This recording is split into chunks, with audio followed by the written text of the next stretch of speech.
UNESCO Convention on the means of prohibiting and preventing the illicit import, export, and transfer and ownership of cultural property. Madam Speaker, like my colleague has said, we are actually about 13 years late, because after passing our constitution in 2010, this is something that we should have done, almost immediately. But it is never too late to do the right thing. Madam Speaker, from the onset, let me just say that, just like my colleagues have said, Africa, and indeed Kenya, we are coming obviously from a history of exploitation, not only of our natural resources, of our people, but also of our culture, and indeed of what we possessed as artifact. If you read the history of the missionaries or even the explorers who came to Africa, they were always interested in picking bits and pieces of our artifacts and cultures from all over the world. And indeed, a few of my colleagues here have alluded to that fact.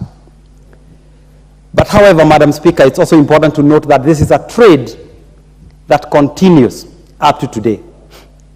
And indeed, in this country, we still find ourselves losing items that are of interest, going to foreign museums, and especially this happened after we gained our independence. Madam Speaker, we have, for example, the example of, KOITARER. It is very well documented that his head is held somewhere in a foreign museum.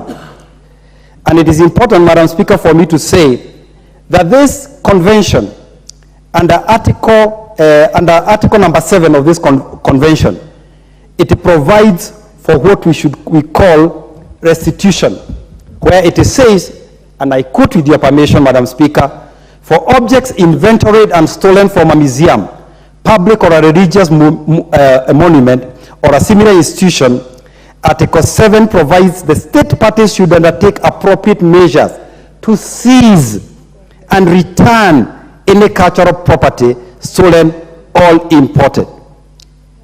So, Madam Speaker, as a government, it is very important that the government of the Republic of Kenya, through the national museums and the relevant ministries, start appropriate action to get our known artifacts back.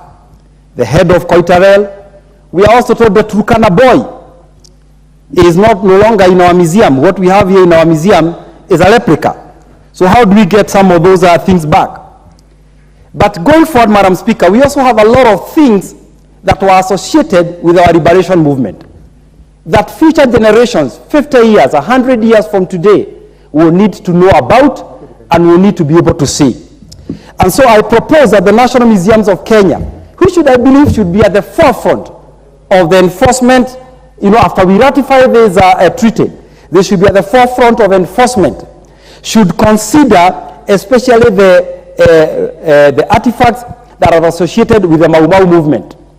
And Madam Speaker, the Mau Mau movement is very, very close to my heart, because Teto, my constituency, was really the epicenter. And this is the home of Dedan Kimathi.